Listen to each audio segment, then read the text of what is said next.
सभी को नमस्कार। माल्टा फूड फेस्टिवल का कार्यक्रम आज स्मृति वन में 14 दिसंबर 2025 को हो रहा है और जो माल्टे की खरीदारी है, अन्य जो सिट्रस फ्रूट्स हैं उसकी खरीदारी है, उसकी तैयारियां हैं, वो चल रही है अभी। और जो आज माल्टा फूड फेस्टिवल होगा उसको बनाने की तैयारी में चल रही है। तो हमारे साथ कुछ ना कुछ साथी है, कामों में लगे हुए हैं, कुछ ना कुछ कर रहे हैं। और कुछ साथी हमारे सामान की यहाँ पे वंचित सहकारिता समिति का सामान भी उपलब्ध है। हमारे साथ रतोड़ी सर आ रखे हैं माल्टा लेकर, और मैं चाहूँगा कि वो यहाँ पे आए और कुछ बताएं इसके बारे में कि आपका किस तरह से यहाँ पे आना हुआ। मैं कृष्ण प्रसाद रतोड़ी, जिला उत्तरकाशी, भटवाड़ी ब्लॉक, ग्राम सौरा, न्याय पंचायत भी हमारी सौरा ही है। और मैं विगत 5-6 वर्षों से खेती कर रहा हूँ, जिसमें हमारा एक पुश्तैनी बगीचा था, जो कि मेरे पिताजी ने उसमें लगभग 100 पेड़ माल्टे के और जैसे चकोतरा और गलगल और नींबू के लगाए थे। और वहाँ पे उन्होंने काफ़ी मेहनत करी, तो मैं भी अपनी एक छोटी मोटी ठेकेदारी और गांव के प्रतिनिधि, मेरी पत्नी प्रधान रही। तो मेरे कुछ समय हमारे गांव में रिलायंस फाउंडेशन करके कोई संस्था ने काम किया था और 5 साल उन्होंने काम किया और मैंने काफ़ी सहयोग किया। लगभग मेरे गांव में उन्होंने 22 लाख रुपए खर्च किया और काफ़ी एग्जीबिशन वगैरह करवाया। और उसके बाद काम चलते चलते तो मैंने भी सोचा कि मैं भी अपना बगीचे में बैठूं। और मैं उसके बाद प्रधान, जब मेरी पत्नी का कार्यकाल पूरा हुआ तो उसके बाद मैं अपने बगीचे में बैठा, और बगीचे में बैठने के बाद वहां पर अपना घर बनाया धीरे धीरे करके। जो है अब पेड़ जो है उस समय सूखने की स्थिति में आ गए थे। अब उसके बाद मैं 100 पेड़ जो माल्टे के हैं उसमें 1 किल्टा गोबर डालता हूँ, और पानी की जो है जब बारिश कम होती है तो पानी डाल देता हूँ। बाकी कोई ना दवाई डाली जाती है, ना कोई केमिकल, कोई ऐसा कुछ आवश्यकता नहीं है। और थोड़ा सी इसमें समस्या क्या होती है कि ओले के समय जो है, बैसाख महीने जो है ओले गिरते हैं, उससे नुकसान होता है किसान को। तो इस समय जो है, जैसे मैंने माल्टा देहरादून लाया, पिछली बार मैं थोड़ा मोबाइल देखा तो जानकारी हुई कि दाद संस्था इसमें कोई काम कर रही है। तो मैंने संपर्क किया रावत जी से, तो फिर उनसे संपर्क हुआ। फिर पिछली बार मैंने यहाँ पे माल्टे और चकोतरे और गलगल लाए थे, इस बार भी फिर मैं दोबारा आया हूँ। नमस्कार नमस्कार नमस्कार। नहीं आ रहा है इसका। हेलो,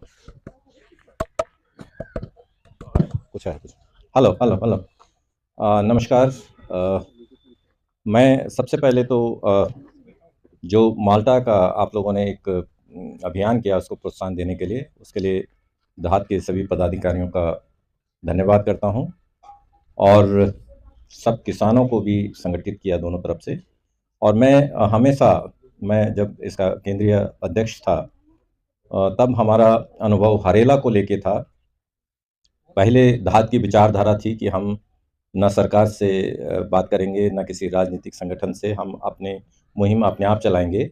बट किसी तरह से मैं ये प्रभावित करने में सफल हो सका कि नहीं, सरकारों के बिना ये आगे बढ़ना बहुत मुश्किल काम है।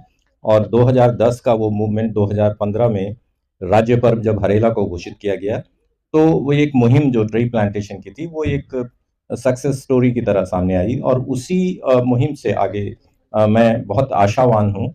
जब ये माल्टे का पिछले 2 वर्ष से ये मुहिम चल रही थी, अपने स्तर पर देहात बहुत अच्छा कार्य कर रहा है, लेकिन हमारी अपनी सीमाएं हैं और किसानों की जो एक्सपेक्टेशंस हैं, अभी जैसे रतुड़ी जी ने बताया कि हम चाहते हैं कि 50 रुपए हो, तो इस मुहिम को लेके हम लोगों ने सरकार को, जो इसकी केंद्रीय समिति है देहात की, उन्होंने निर्णय लिया कि इसको सरकार के समक्ष लाया जाए। इस माल्टा फूड फेस्टिवल के लिए कांडपाल जी को भी बधाई देना चाहूंगा कि मुझे नहीं पता था कि ये इस टाइप के फूड फेस्टिवल या यहाँ मार्केटिंग के भी कुछ इनके प्लान रहते हैं। अभी नवंबर के फर्स्ट वीक में कांडपाल जी ने मुझे बताया, हमारे बैंक के ही रिटायर्ड है, मैं भी इनके साथ ही हूँ, तो उन्होंने बताया कि यार माल्टा का एक प्रोग्राम है और LIC बिल्डिंग में बहुत अच्छा वहाँ पर सेल लगी हुई है, आप आइएगा। पूरा प्रोग्राम इन्होंने दिया, तो मैंने कहा कि चलो मिलते हैं वहाँ पर, और गए, देखा तो बहुत अच्छा लगा। फिर हमने वहाँ खरीदा भी, बड़े उत्साह से नारंगी भी खरीदी हमने, माल्टा भी खरीदा, और भी पूछा कि कहाँ लगेगा। अब जैसे ही मेरे पास इनका मैसेज आता है, मैं हर जगह गाड़ी के पीछे पीछे होता हूँ, गाड़ी तो आती भी नहीं है, कल भी मुझे पता लगा था कि गाड़ी उधर आ रही, तो किसी वजह से कोई कारण रहा होगा, शायद गाड़ी नहीं आ पाई। और जहाँ जहाँ रहती है गाड़ियाँ, तो हम लोग, हमारी मिसेज, बच्चे सब पहुँचते हैं। तो हमारे रतौड़ी साहब जो माल्टा उत्पादक हैं, उन्होंने अपनी समस्या को बिल्कुल सही और जेन्युइन रखा है।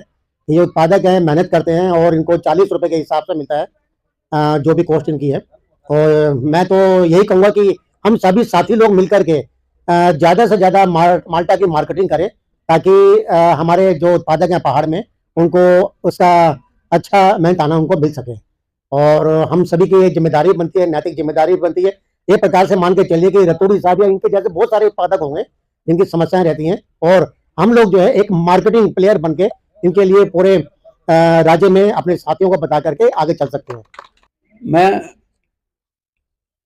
पूरा नींबू वर्गीय फलों की चर्चा करना चाहूँगा, क्योंकि हम लोग कहीं फेसबुक पे पूछना, लोग कहीं पूछे साहब कि माल्टा में नारंगी में क्या फ़र्क है, या चकोतरा है और इसमें क्या वो है। तो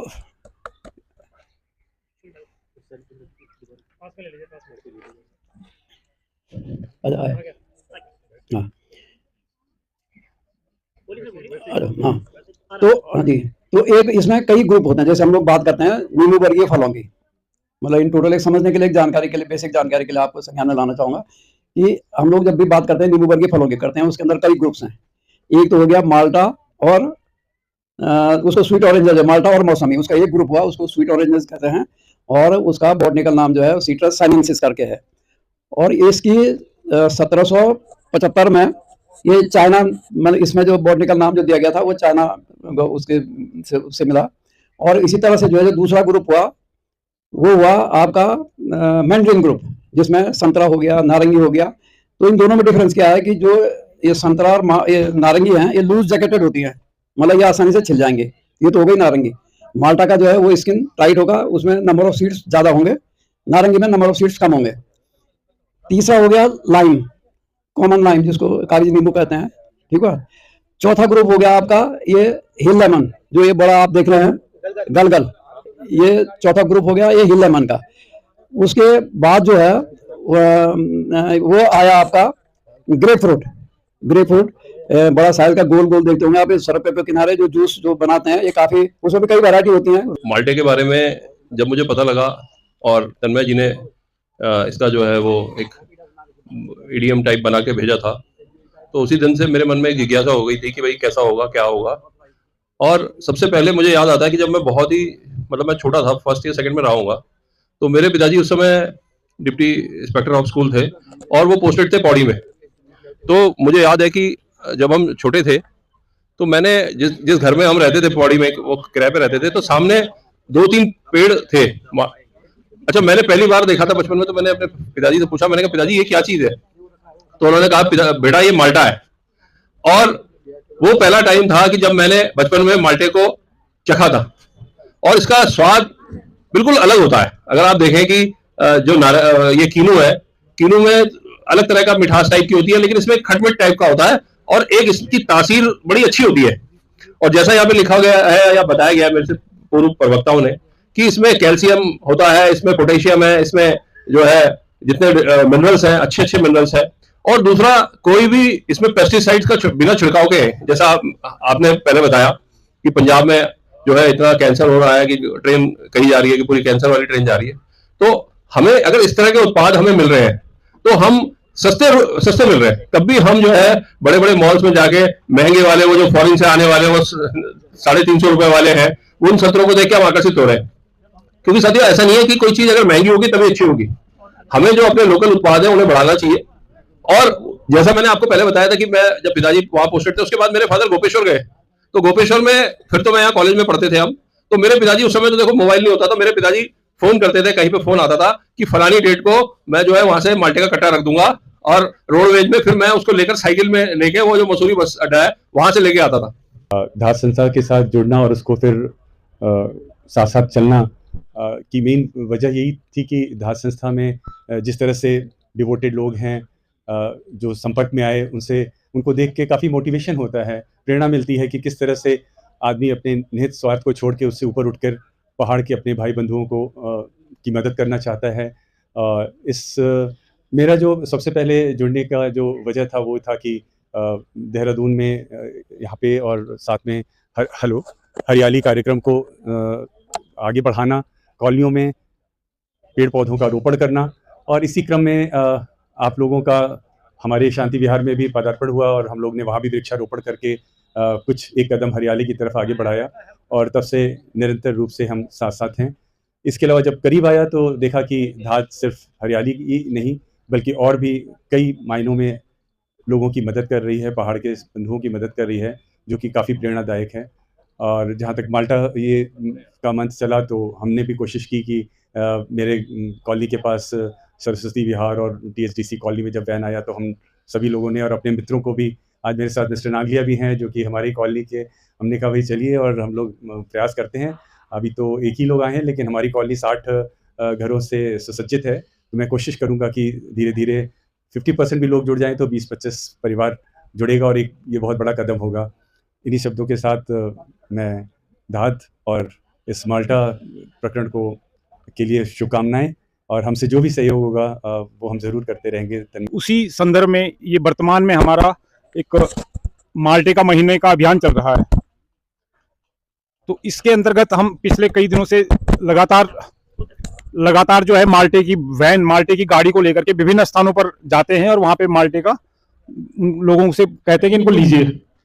तो अभी देखने में आया कि काफी लोग इसमें इंटरेस्टेड है, और खास करके जब वो समझते हैं कि ये हमारे उत्तराखंड की जो फसल है, उत्तराखंड के फल है, तो लोग इसके प्रति बहुत ही आकर्षित होते हैं और इसको खरीदते हैं, क्योंकि इससे एक भावनात्मक लगाव है लोगों का, और वो चाहते हैं कि हम अपने प्रदेश की चीज का सेवन करें।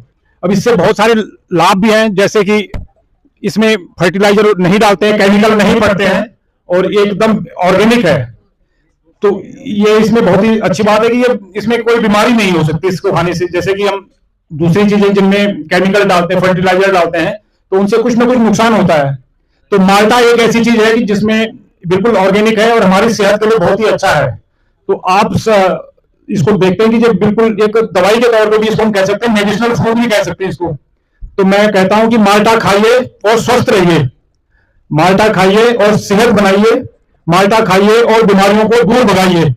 ये हमारा आह्वान है सभी लोगों से कि माल्टा खाइए और स्वस्थ रहिए। घाघ और भड्री जैसी लोक कवि ने लिखा है कि उत्तम खेती मध्यम बान, निषिद्ध चाकरी भीख निदान। तो जिसका अर्थ है कि खेती सर्वोत्तम, व्यापार मध्यम, नौकरी को नीच कहा गया है, और भीख मांगना सबसे खराब कहा गया है। तो सबसे सर्वोत्तम जो हमारी जड़ों को सींचता है, जो हमारे लिए उपयोगी है, वो है खेती बाड़ी। और जिसको हमारे लोगों ने पिछले मैं 50 वर्षों की कहानी कहूं तो एक ऐसी ध्येय दृष्टि से देखा कि किसान जो है वो सबसे ज्यादा बैकवर्ड है, या सबसे ज्यादा जो गांव में लोग होते हैं वो गंवार होते हैं, उनको कुछ समझ नहीं होती, वो कुछ नहीं जानते देश दुनिया के बारे में।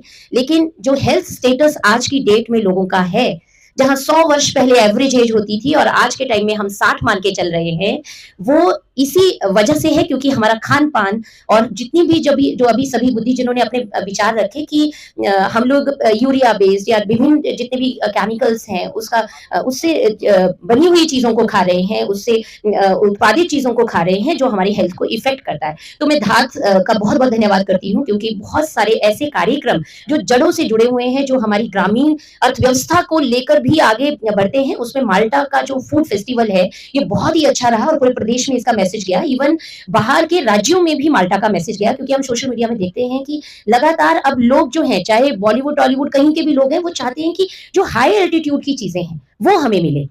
और वो कैसे मिलेंगी? जब हमारे लोग उनका संरक्षण संवर्धन करेंगे। तो अब लोग लौट रहे हैं गांव की ओर। मैं खुद एक इंजीनियर बैकग्राउंड की होने के बावजूद मैं AI रिसर्च स्कॉलर हूँ अभी NIT उत्तराखंड साथ में, तो मैं प्रोजेक्ट में इसी में काम कर रही हूँ। और हमारे किसान क्यों पीछे रहे? क्योंकि हम लोगों ने एक बहुत बड़ा जो चैलेंज था उसको एक्सेप्ट नहीं किया, वो था वैल्यू एडेड प्रोडक्ट्स बनाना। तो वैसे भी मैं चूंकि कृषक हूँ तो ज्यादा इंटरेस्ट भी रखता हूँ, तो मुझे जब धाद के बारे में खबर पता चला तो मैंने अपने आप को स्वतः जोड़ लिया और तब मैं जिससे मुलाकात करके मैंने कहा ये बहुत अच्छा ही योगदान है, ऐसा होना चाहिए। लोग जुड़ते नहीं हैं, लेकिन सच्चाई ये है कि भारत की संपदा कृषि ही है। जितना वैरायटी का फल या जो कुछ सब्जी यहाँ मिलती दुनिया के किसी देश में नहीं है, दुनिया के किसी देश में नहीं है जितनी वैरायटी हमारे यहाँ मिलती है। हम ऑरेंज खरीदते हैं, इम्पोर्टेड ऑरेंज खरीदते हैं 300 रुपये kg। माल्टा इतना अच्छा है लेकिन लोगों को पता ही नहीं, जानकारी नहीं।